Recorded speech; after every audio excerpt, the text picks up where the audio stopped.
Okay, today we're going to be reacting to Gen Z's aging epidemic. Don't know what this video about. Just saw it and I was like, might as well react to it. Seems pretty cool. So let's get into it. Sometimes I subject myself to competitive video games that attract a younger demographic, Oof, like yeah. Valorant, and a few weeks ago, I got destroyed by some kids for how old I was. I don't remember how the conversation got to this point, but I eventually said something like, I graduated high school in 2015. And after that, everyone on my team started referring to me as Unk. Unk? Really, man? I was born in... To be fair, when like they say Unk, you could be like 1 year older than them and they'll still call you Unk, right?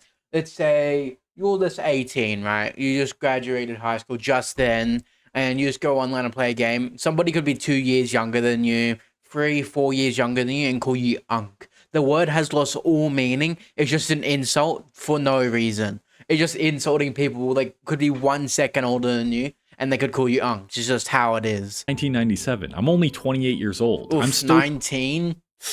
considered Gen Z. They quizzed me on new internet acronyms like SYBAU, which stands for Shut Your Ass Up, and were shocked that I was able to guess right. I'd have to assume that they can't just pull out just stuff like that, really. Everybody knows what that means. Like, that's just like, it wasn't even that new. It was a couple years ago that came out. Like, they're gonna pull out some weird stuff just came out of now that you had to be really like chronically online to know. Like they got to pull out something like that. They can't just say what's this word that everybody knows. Like, come on. Younger generations have always thought people in their late 20s are way older than they actually are, but it feels like Gen Z, maybe more than previous generations, see aging and getting old as a thing to be avoided at all costs. And ironically enough, sentiments are being shared online about Gen Z looking much older than millennials. I'm 25. I'm not even gonna pretend like I look like what a 25-year-old should look like. I don't like to just assume that the general opinion is fact because a few... I would say it's stress. Like, if it is a factual thing, stress, because this economy in general has consistently gotten worse. COVID and all that. Say, like, you're around, like, 16, 18 around COVID, or you're living just in your house for the next, like, 2 years would have been stressing. And just how bad the economy's gone. It's just, like, consistent stress. So I would say it's because of that. And just sometimes bad genetics and stuff like that. Popular media outlets reported on it, and then a bunch of creators decided to make videos for higher engagement, kind of like me. So why don't we actually see what's going on with ageism and aging in Gen Z? How beauty standards have shifted, how technology and science created new possibilities and unrealistic expectations for immortality, and why some Gen Z... Now we're far off immortality. I'm thinking if you're around my age, like around high school, I'd say, you could technically, if they keep on progressing with AI, live to maybe 125, 130. Like, you might think that's a lot, but like, you seen how just fast stuff has gotten with AI. AI is the only reason why that's gotten possible. And just like in the last 20 years, how advanced medicine's gotten, and you got that plus boosted with AI. I would say people my age could live to like 120, 130. Not you'll probably be like unable to walk when you're 100 basically, but like still you could live to 120, 130. Immortality is out of it for everybody, I'd say. I don't think humans will be able to be immortal. Maybe double their lifespan, live to 160, 200, which is pretty far-fetched itself. But like maybe in 1,000 years we might be able to live to 200. Not 1,000, maybe like maybe like 400 years we had to live to like maybe 1,000, not 1,000, 200 something. But like, it'll find a way for our cells to regenerate. If you don't know, like once you get older, your cells just like get worse. I'm pretty sure pretty sure that's how the skin wrinkles work. Like your cells just keep on like making new cells, but then the cell ends up dying because there's not enough thing at the edge of the cell. I'm just like speaking gibberish right now, so I'm not very scientific about it. But like, they could find a way for like just make you live for like maybe 200 years when you're maybe like 400 years in the future. But like, that's long gone from us. You might as well put that hope in the bag, honestly. Z might feel immense pressure to rack up millions before they reach 18. Can we all agree that beauty standards are absolutely cooked? Dudes will see a picture of Ice Spice without makeup, then call her chopped with a dead rose emoji, not realizing they just exposed themselves as never having stayed the night with a woman before. I'm not saying you have to find every celebrity attractive, but if you're a guy and every picture you see of a woman without makeup leaves you repulsed, you've either let social media completely warp your standards, or you might just like men. Sorry to break that to you. What we frequently choose to consume through our eyes and ears drastically affects how we perceive the world and establishes a baseline level of expectations for each of those things. If you grow up in a culture where people say hi to you as you walk by them, it will feel weird when someone doesn't. Yeah, I have the habit, if I am walking around outside and stuff like that, someone walks past me, I'll nod my head or say good morning or something, but it's just awkward. I can't. Just walking past somebody just without saying anything, and you're looking, and you're both are just exchanging eye contact like this, just walking around, just staring at each other. Shit's so awkward. You got to say good morning or something. It's unbearable if you don't. You get most of your dopamine from highly stimulating sources. Any slow, monotonous task is going to feel painful. And if you spend most of your time engaging with humans on Instagram, Snapchat... True, though, like, I doom scroll way too much, and 100% is bad for my attention span, like, so badly. And TikTok, where people post how they look 1% of the time, often with filters and touch-ups included, anytime you aren't on those platforms, average or even objectively very attractive people are just going to look okay to you. This at the scale at which it is present today. The pillars of beauty, influencers and celebrities spamming Botox and other injections, are quietly like I don't know if you've seen this. Like when Diddy, what was it, Diddy? Yeah, when he went to prison and came out, he looked like he aged like in a couple months, like years. Like if you guys find that photo when he out of prison, that's because one thing is like you might think that's surprising, but if you really think about it, no, celebrities get the best care ever. They get the best, healthiest food. They get probably health checkups every week, honestly.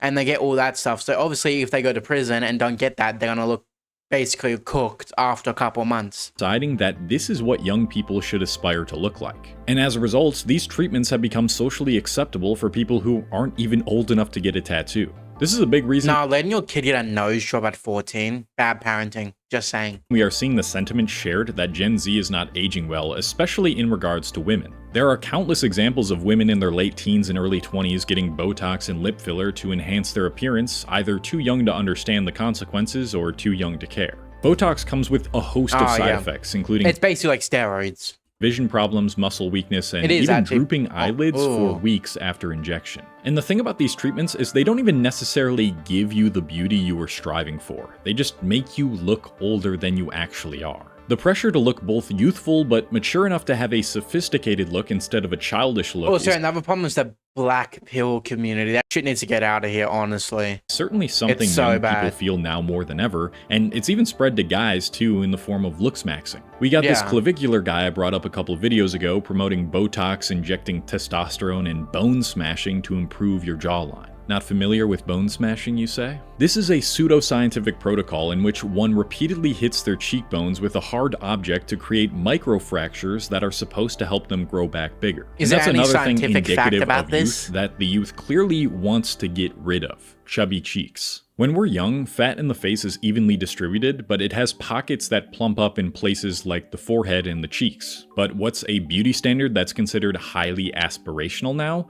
Hollow cheeks. So we have teenagers who watch videos like this, a video that's already gotten 1 million views in 3 weeks, doing gua sha, 1 million different facial treatments, and maybe even Ozempic just to reach a face that was normally reserved for old people. Having more fat in your face actually to reach a face. I don't know which one's the before and after, but if this is the after, this one looks way better. If you think this one looks better than this one, you're incorrect by so much. I would say this one is the after.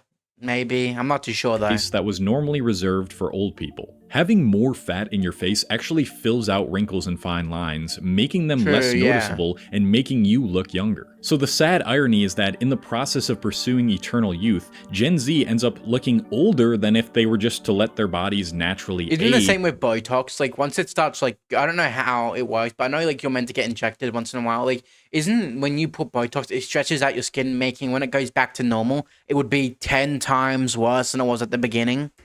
Further contributing to their body image issues. Another factor that might play a role in this idea of aging being bad is, weirdly, how much emphasis we're placing on biohacking and optimization. Yeah. One person leading this cause I want to talk about is Brian Johnson. Now, I think Brian's a great guy, and he's promoted some amazing protocols to help people live healthier, happier lives. But what I don't necessarily agree with him on is the way that he talks about immortality. Let me ask you this with that. Do you actually think it might be that you won't die at all? Or just, no, you won't. He will. Honestly, with all his effort, he might live to 125. He doing all this is fine, but whatever. But he can't fix the problems human has in general, which is their cells just giving up. But like, I'm pretty sure when your cells split, the like thing that keeps them alive splits as well. But once it splits too much, the cell dies and can't regenerate it because we just don't have the thing to regenerate. I'm pretty sure once we get past a certain age. So unless we find a way to fix that, he's probably gonna end up just dying around 120ish. I doubt he'll be able to like be immortal because that's stupid. It probably isn't it's not even possible actually. Looking to extend your lifestyle or lifetime beyond what now we consider possible. Yeah, I think it's legitimately the first time any human in history could say with a straight face, we may be the first generation to not die. How does that statement make you feel? He'll live above average years. Like an average person running, let's say like you see a decent amount. The old person you randomly see outside walking in the morning, they will end up living more than they'll end up living longer than the average person that's old that sits inside all day. That just makes sense because like how basically it works. Even with all this, he's not being immortal. That's just like a fantasy, basically. I don't know about you, but the idea of living forever just sucks. Unless you absolutely hate the idea of getting old and you have an intense fear of it, I can't see. I wouldn't want to be immortal either. I would want to live longer, maybe until 500, which is impossible, which would be nice. But depending on what he means immortal in the sense, being immortal undying or being immortal anti-aging. Anti-aging would be kind of fine-ish. I would still want a cap. Like, I wouldn't want to go past 1,000, honestly. It seems like it'll be a fucking show. But being mortal in the true sense of being undying, you can't die any other way, your life would be hell. You would be up to like, maybe say you live for 4,000 years, you would hate every second of your whole entire life. Because you literally can't die no matter what you do. It's just so crap. Why you would want to extend your lifespan indefinitely. What I'm picturing right now is like an extremely senile guy in a robo-suit. Yeah. He's just like drooling at the lips and half of his brain is just like digitized at this point to keep him alive. It actually wouldn't surprise me. Not being immortal, it wouldn't surprise me if instead of being immortal in like let's go 1,000 years, instead of us dying, they'd put our brains into a robot and we just become a robot. That seems more feasible than being undying. Like, and this is a huge problem I have with the longevity industry. A lot of the time, it's not focused on treating aging with acceptance and grace, but rather something to be avoided at all costs, which can create a culture of people who see getting old as taboo to talk about and confront. But it's not just the beauty standards and technology. You have to admit, like, their life would be crap.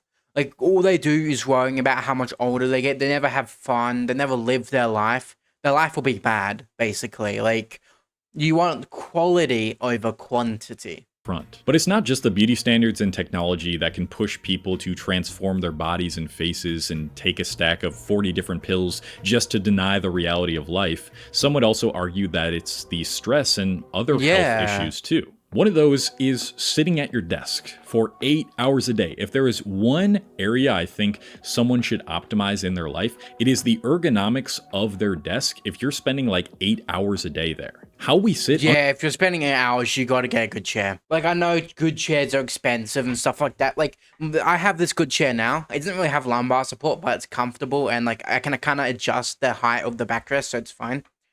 When I used to have my gaming chair, my back pain used to be insanely bad. Like, I would wake up, have to, like, crack my back every day because how bad it was. As soon as I got this new chair, I didn't end up having back pain. And a lot of things helps. Walking in the morning. If you have back pain, even with a good chair, walk 20 minutes, even 10 minutes in the morning. It's 100% going to do your back better. Undoubtedly plays a role in the pains we will feel in our body later on in life. And without it, you're prone to muscular imbalances and poor blood circulation. So that's why I want to talk about today's sponsor. It's a what I'm sitting on. I tied on that pressure, lower the function. The head. It seems like a fine chair. Oh my god, this is how an ad. That millennials were on average. But actually, like, I know this is like an ad, but he makes a valid point. You do need a good chair. For like your quality of enjoyment, you need a good chair. % off if you're interested. There's a consensus online that millennials were, on average, much more optimistic in a certain period of their youth than Gen Z. Yeah, the stress, like, the reason why we're looking older is simply because of the stress. Our economy's consistently getting worse. war is just flaunting around basically every year now. That and we had COVID around 2020, which cut people's income severely bad. Housing prices definitely in Australia getting a lot, not really getting better. Just people not being optimistic about their future and stuff like that would be a ton of stress. Definitely if they're like struggling to make ends meet. Like the stress does a lot. Honestly, it might be one of the biggest things, honestly. Stress is like not as big as going outside and stuff, but stress will be pretty high up there, making you look older and just health in general. This is portrayed in the many short-form clips I've been receiving on my feed about what millennial optimism looked like around 2014 to 2016. Even though millennials grew up in a time similar to the present, where America was still recovering from the housing crisis and college tuition was crazy, there was a general feeling that things were getting better and were going to... Yeah, definitely. And I think they're like, oh, give it 10 years, it's going to get so much better. Optimistic, it's been 10 years, it's not getting better. It's actually gotten worse. Continue to get better, especially in the dawn of the smartphone era. The culture of the internet and social media was fun and experimental, contributing to these feelings of lightheartedness and hope. Though I do think some of this is just a romanticization of the past. Yeah. We tend to cling to things that remind us of our innocence through low-quality pictures and videos. But if we contrast that to today, it's hard to think about what that romanticization, what that era is going to look like for Gen Z. It'll probably still happen, but Gen Z are reporting the highest levels of anxiety and depression of any generation, which I do think plays a part in looking older than you actually are. It's an over-exaggeration to say that Gen Z is experiencing an unprecedented amount of bad news at an extremely unnatural frequency. I keep bringing up this article and study, and I'll probably bring it up again, but this National Geographic article about doom scrolling cites a study which shows that watching a traumatic event through social media for a few hours a day evokes the same symptoms of PTSD as the individuals who were actually at the event. In fact, the ones who watched the event repeatedly on their phones experienced more symptoms. You gotta understand that our brains contain these things called mirror neurons. These are cells that fire not only when we perform an action, but also when we watch someone else perform that same action. In a sense, the brain responds as if we're doing the thing ourselves. So when we watch a horrific incident unfold, our mirror neurons react as if we are at the incident, which causes that extreme distress you feel when you're looking at pixels on a screen that captured the incident. And then there's just everything else that they have to remove themselves from that has been Yeah, honestly, doom scrolling is probably one of the worst things you can do. Like, I know what he's talking about with watching videos. People still post videos about it. But doom scrolling, you get like an insane amount of that. Definitely on Instagram. Instagram has really no filter of people just getting hit by cars and just explosions and stuff like that. So if you just doom scroll Instagram, which I do too much. I don't do that much. I like do it maybe like 2 hours a day, which is still a lot. But I know some people that do way more than I do. That is just so bad for your brain. Psychologically engineered to keep you addicted and fatigued. Junk food, gambling being everywhere, bad news that makes the world seem worse than it is. Bro, the news, actually, just stop watching the news. It actually does nothing good. The news makes money by making people scared, basically. If they make their stuff about good days, good stuff happening, people get bored and won't watch it. But if they make it about just like bad news or threatening stuff, people continue watching it because they're scared and want to keep updated. Just watching the news is one of the worst things you could possibly do in your free time, honestly. It also actually kind of is sometimes. Bombarding their eyes with blue light instead of natural movement, these can all contribute to quicker aging. According to the CDC, from 2007 to 2013, just under 1/3 of teens reported getting at least 8 hours of sleep per night. In 2015, that number began to fall, and by 2019, only 22.1% of teens were meeting that threshold. These trends are inversely correlated with time spent on a computer and phone. I mean, yeah, but like, how many hours? I think most people, I think they're saying not getting 8 hours, but I think they're saying they're getting maybe like 6 to that number because, well, that plus homework's gotten done worse. Like, actually, if you're in school right now, you have noticed homework's gotten more difficult and harder to do. It's so stupid. Per day, which checks Definitely in Asian schools, how they get, yeah, being like in a Asian country and stuff like that and doing this, oof, this Yeah, the rates there are horrendously bad. Based on what we know. Another study from 2025 wanted to measure the average number of hours slept per night among adolescents and how that affected their mental health. And they found that 16 to 18-year-olds on average report getting less than 6 hours of sleep per night, and that those who got less sleep on average reported much worse mental health outcomes. Makes sense. I think most of us know sleep is important, but I still think many of us... What did they say? Under 6 hours, bro. What the hell are you doing? Like, actually, like, getting maybe like 7 hours, understandable. 7.5. I'm a 7.5 guy. I can't sleep past 7.5 hours. I just continue waking up. How are you getting under 6 hours? Like, actually, you should have time to do at least 6 hours of sleep. Like, actually. Vastly underestimate how important it is when it comes to It's important for everything. It's important for your brain, your energy, even your mental health, and talking to other people, your friendships. You getting more sleep will improve your friend slips because you seem more active and like willing to talk to them and hang out with them, and in general boost your friendship. So in the end, sleeping less is just bad in every single way. It's not worth the extra 2 hours of awake time you have. Term health. Like here and there is fine, but doing it every day isn't. Z are in the trenches of what I'd argue is the hardest psychological warfare any young generation has ever gone through, and that might start to reflect itself in their external appearance. But like a lot of this stuff, I don't want to definitively say that this is going to lead to Gen Z looking older, and I'll touch upon that a little bit more at the end of the video. Before I do that though, I want to address one final thing. The expectations that Gen Z hold for themselves and that older generations hold for them. Now, like I said previously, I think every young generation has a cohort of people who are scared of the idea of getting old, particularly when it comes to getting a job and having responsibilities, not just wrinkles. But there's also a sense that Gen Z aren't meeting the expectations of both their ancestors and what's being promoted on social media, causing more fear than necessary around growing old. Plus just how bad house pricings have. Like, in Australia, it's like 12, 13 times your yearly income. Like, the average expectancy house in Australia is you being, like, your average, like, age expectancy to get a house in Australia, I'm pretty sure it's, like, 36, 37-ish, and that's really high. For most of modern history, the expectations for what you should have accomplished by a certain age... I'm pretty sure it was getting a house, having a car, having kids, being financially stable. Were pretty straightforward. People graduated high school, maybe went to college, got a job, got married, and bought a home. These milestones were treated as fixed checkboxes on a timeline that everyone was supposed to follow, and older generations still talk about them as if they're absolute truths rather than artifacts of a very specific... The thing is, that doesn't happen anymore. Prices have gone up, the wages haven't kept up. Now this is unrealistic. Economic window. But as most of us know, Gen Z inherited a very different reality. Wages stagnated while college tuition and housing prices skyrocketed. Entry-level jobs now demand 5 years of entry-level experience. And the idea of buying a home in your early 20s is so unrealistic that it's basically... Yes, actually, I watched a video about this before on a different channel. Basically, Gen Z are more buying toys like this than actual houses, mainly because they realize it's almost an impossibility for them to do it. Like, they can, like, I'm pretty sure there was a lipstick thing where it was like a old study a while ago. They could tell the economy by how many girls bought lipsticks, because more of them bought lipsticks when the economy was financially and they basically left go of their dreams. They just settled for smaller happiness stuff because how bad and unrealistically their goals were. Turned into a meme. But older people are telling them, when I was your age, I already had a house and 2 kids, and that gap between expectation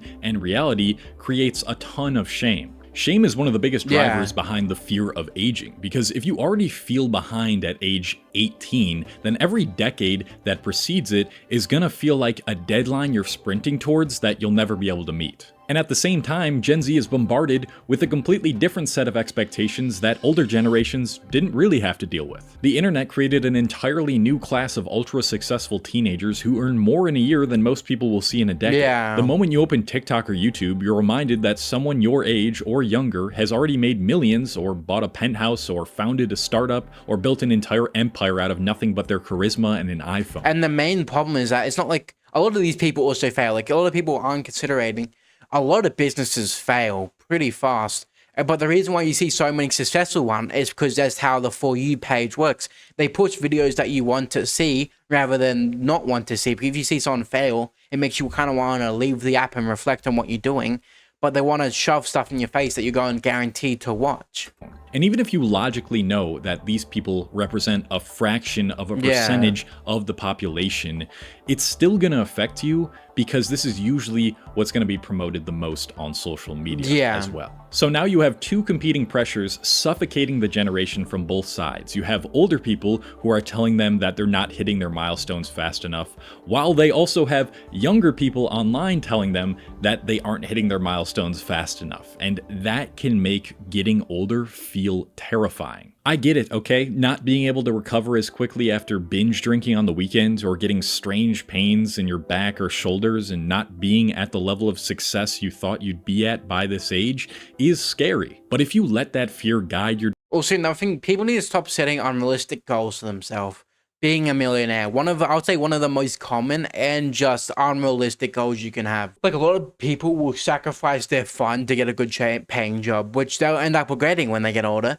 But they don't think about it now. You should always get the job you would like the most. Let's say you like cooking, you should become a chef. You might like it the most. And don't be scared to change it if you don't like it. You should drive to the job you want to have, not the job that pays the most. Because you're going to enjoy the job that gives you, that is just more fun, more than the job that pays you. And you'll feel more accomplished at the job you like more than the one that actually gives you money and you hate. Decisions, you will only carry more regrets by the time you get to the age that can actually be considered old. Be honest with yourself. At the end of your life, do you think you're going to look back and say, man, I wish I would have delayed my aging through artificial means? Do you think you're going to say, I wish I would have started... No, if anything, a lot of those people would have said, I wish I didn't waste my time. Honestly, crypto though. Scam and lived in a penthouse in LA with people who are barely my friends? Or are you going to say, I wish I would have allowed myself to age gracefully and used the natural process of aging for growth? You see, aging and being old is not something to be afraid of. It is, as David Bowie put it, an extraordinary process where you become the person you always should have been. And if you impede upon that, either through endless facelifts, Botox, or ignoring responsibilities and burdens, you rob yourself of the unique development that is supposed to occur in every human. I'm not saying that all forms of delaying aging are inherently bad and that we shouldn't make strides to ensure that everyone feels healthier and is less prone to illness. What I am saying... There's just a difference between trying to be healthy and being obsessed with being healthy and living longer. It's a big difference. There's a pretty big line between them, but like, if you're spending hours your day trying to look younger, trying to be healthier, and you're not actually trying to have fun in your day, you've gone too far. If you're only fooling your brains about being healthier and looking younger, you've lost the plot, basically. Is that there will come a point where your body inevitably starts to give out. I'm 28 years old and I'm already experiencing a little bit of pain in my middle finger on my right hand from using my mouse too much. And I'll try to do what I can to stop that from happening or even reverse this pain. But I know there'll come a point where I can't use my hands in the way that maybe I could right now. And I've come to accept that. Why? Because at least I used these hands to create. To put myself through voluntary suffering and stress and push myself and carry burdens that ultimately led to me discovering who I was and what I'm capable of. Without taxing my body in that way, while of course taking care of it through proper recovery, I would not be nearly as confident, purposeful, and fulfilled and at peace as I am today. All wisdom accrued in society is the result of the people who decided to maturate and do the things that aged them. But you somehow think that scar on your hip or that incoming wrinkle on your forehead or that 18-year-old online who sells courses about how to sell courses is indicative that time is running out for you and it's just over. In the end, we all don't live for long, so you should spend life how you wanted to and have the most fun possible. That's my philosophy and the reason why, like, what the best you could do in life is just have the most fun you possibly can. But you ain't gonna last forever. Over. No, you don't have forever. Your body will start slowing down one day. But accepting that fact while working to minimize its impact is what makes you resilient, not denying it for as long as possible. You shouldn't be terrified of growing old. You should be terrified of remaining the same. And one more thing, because I said I was going to bring it up even though it destroys the dramatic ending here.